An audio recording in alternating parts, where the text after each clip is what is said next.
Welcome back to the Deep Dive. Today, we're digging into AGCO Cor's Q3 2025 results.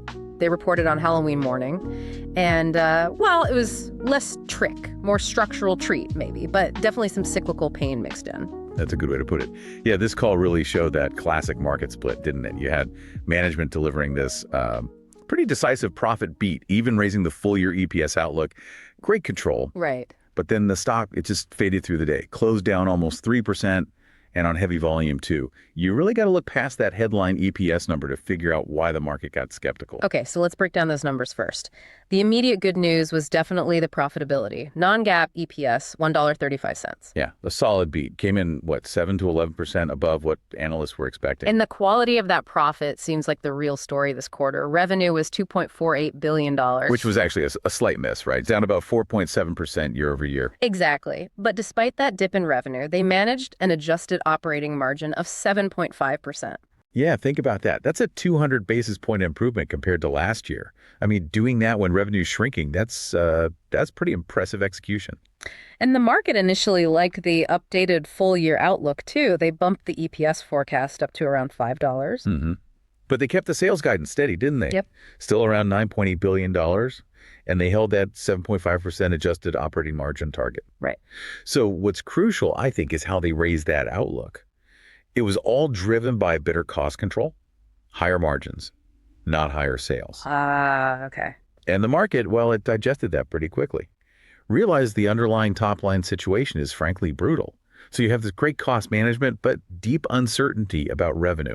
That's why the shares reversed course. Mm-hmm. The big question became, how long does this revenue pressure stick around? And where does that tension show up most clearly? I guess it has to be in the regional sales figures. Oh, absolutely. You look at the breakdown by geography, and these are currency-neutral numbers. Yeah. They're talking to like two completely different worlds out there for ag equipment. A tale of two markets. Totally. Europe and the Middle East, EME, which, management always highlights as their biggest, most stable, most profitable region. So massive growth. Huge, up 20.3%.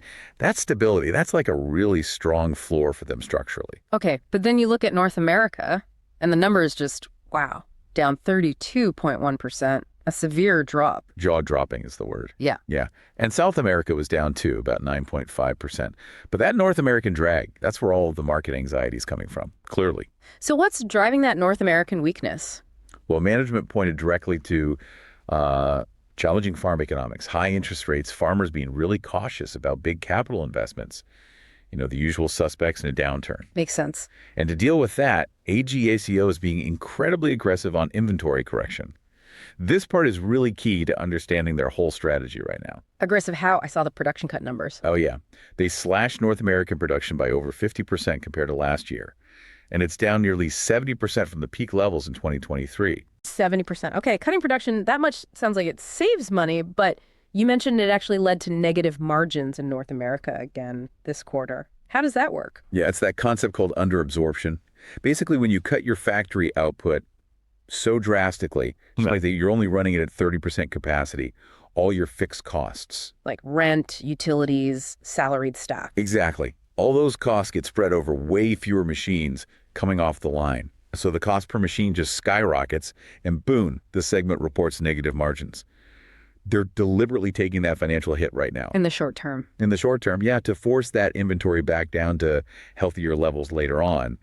It's painful, but necessary from their perspective. And is it working? What did the inventory numbers look like? It's working, but slowly. Dealer inventory did drop, went from about 9 months of supply down to 8 months. Okay, progress. It is progress, definitely. But it's still quite a bit above that optimal 6-month target they're aiming for.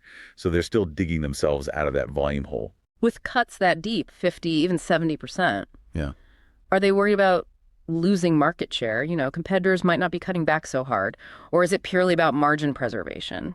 I think they're definitely prioritizing margin and the long-term health of the channel. Look, the risk of getting stuck with a ton of old, unsold inventory in a downturn, that's way worse than maybe losing a few unit sales right now. Right. Management seems focused on getting the channel normalized first. Yeah. They seem confident they can regain any lost ground when demand eventually picks back up. And meanwhile, remember that Europe story? Yeah, the EME region. Fantastic shape over there.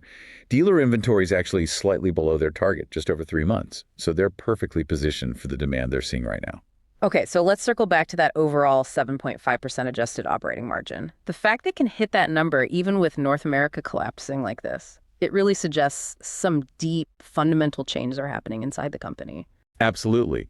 And management keeps emphasizing that.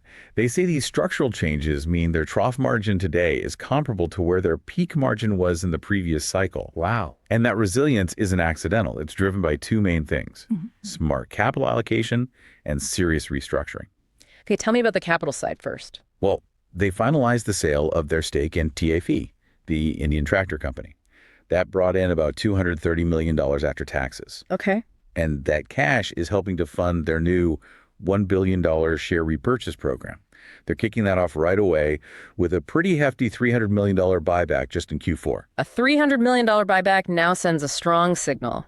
And the restructuring part, that's Project Reimagine. Exactly. That's their big company-wide effort, focused on things like automation, standardizing processes, centralizing functions, all about efficiency. And the savings target. They're aiming for $175 million to $200 million in total cost reductions over the life of the project. But importantly, they expect an incremental benefit just from that project of maybe $40 to $60 million in 2026 alone. So that's like a permanent boost to the bottom line. Self-help. Right. It creates this higher permanent floor under their margins, regardless of the cycle. Okay, so beyond just cutting costs, the other big piece of the long-term story has to be the technology pivot, right? The high margin stuff. Tell us about this PTX platform they keep highlighting. Yeah, PTX, their precision technology platform, they're really focused on transforming that. It's already a $900 million revenue business for them. Pretty substantial already. It is. And management has laid out this clear roadmap to grow it to $2 billion in precision ag revenue. That's the future growth engine. It's higher margin, less cyclical. So what were the specific tech milestones in Q3 that show they're actually moving forward on this plan? They highlighted two big ones on the call. First was the launch of something called Farm Engage. Okay, what's that? It's designed as a digital platform that can work with mixed fleets, so not just AGCO machines. It lets farmers deploy work plans, manage data, regardless of the brand of tractor or combine they're using. Ah, so that expands their reach beyond just their own equipment base. Smart. Exactly. It's crucial for capturing value from that huge installed base of competitor equipment out there. And the second milestone, was that about autonomy? You got it. They're really accelerating their push towards full autonomy across the entire crop cycle. They're aiming for 2030 for that. Ambitious. It is. But they unveiled their latest Outrun autonomous solutions for tillage and fertilization. Those are now moving into beta and alpha testing. So real-world testing happening now. Yeah. And this builds directly on the autonomous grain cart they already have out in the market and producing. It really establishes them as a serious player, a leader in the autonomy space. They're not just selling iron anymore.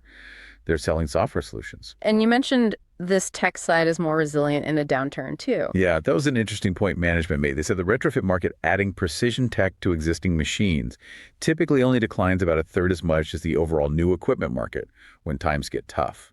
Okay, so that high margin tech acts as a kind of stabilizer. Definitely a stabilizer, yeah. So let's pull back to the macro picture.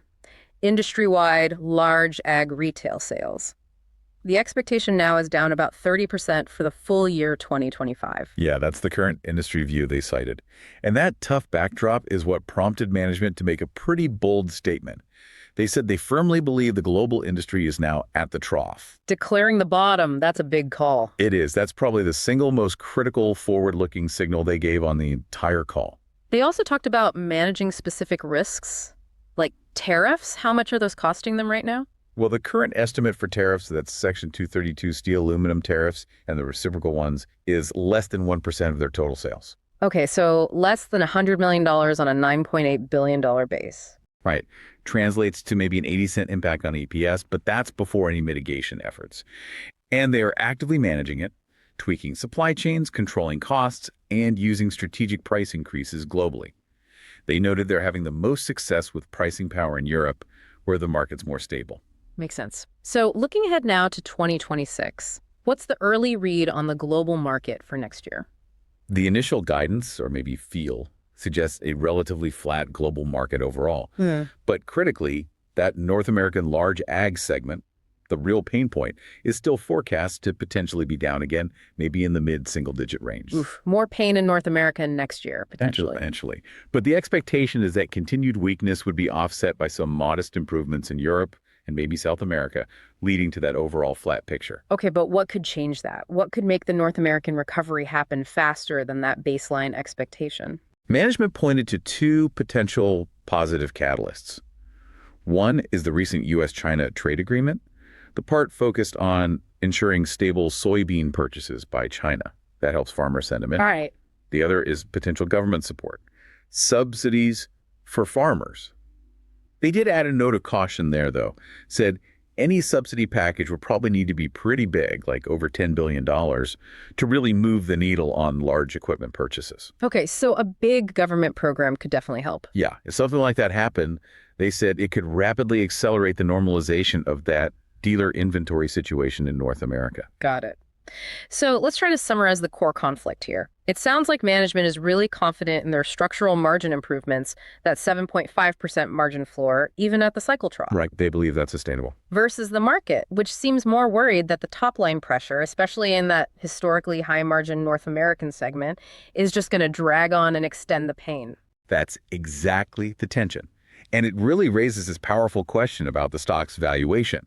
Is the market maybe mispricing the short-term cyclical pain against what might be a permanent structural gain in margins? Which naturally leads us perfectly into our "This is not financial advice" segment. And remember, folks, always do your own research, consult with a professional. This is just an idea based on the call. Okay, so the pitch here is basically long AGCO, thinking of it as a trough exit play. A trough exit play. Okay. Yeah, the idea is that the immediate negative stock reaction was laser focused on the Q3 and projected Q4 pain.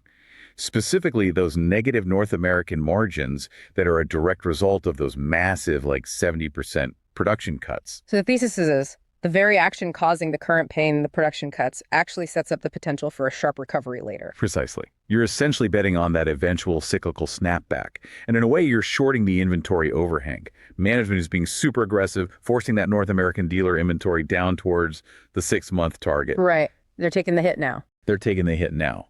But when they finally reach that target, which they are actively engineering through underproduction, they'll suddenly be forced to ramp up production hours dramatically, even just to meet flat retail demand. Because they won't be drawing down inventory anymore. Exactly. And that sudden increase in production volume means those fixed costs get absorbed over many more units, which should instantly flip North American margins back to positive. Okay, so what's the specific catalyst we should watch for to see if this play is working out? You're watching for any sign of stabilization or improvement in that North American large ag outlook. Maybe the forecast shifts from down mid-single digits to just flat retail sales for 2026. Perhaps driven by those trade deals or maybe some government subsidies kicking in. Exactly. A shift like that could instantly pull forward the inventory normalization timeline by maybe half a month or more. That would be the trigger for the production increase and the margin expansion we're talking about. And in the meantime, you've got that $300 million Q4 share buyback acting as a nice structural floor under the stock price. Okay, let's quickly recap them. AGCO delivered a solid profit beat, raised their full-year guidance despite some pretty significant revenue headwinds. That was largely driven by strength in Europe and some really disciplined cost control. Yeah. But the whole story really hinges on this debate. Has the market fully priced in the short-term pain from the North American inventory correction? Or is it underestimating the long-term structural margin improvements and that big pivot towards higher margin technology? And maybe I'll just leave you with this final thought to chew on. Given that AGCO is investing so heavily in precision tech, in PTx, in autonomy, and they're achieving near peak cycle margins during what they call a global trough, does the market currently underestimate the long-term value that these new tech platforms could create when the cyclical demand finally does turn positive again? A great question to ponder. That's all the time we have for this deep dive. We'll talk to you next time.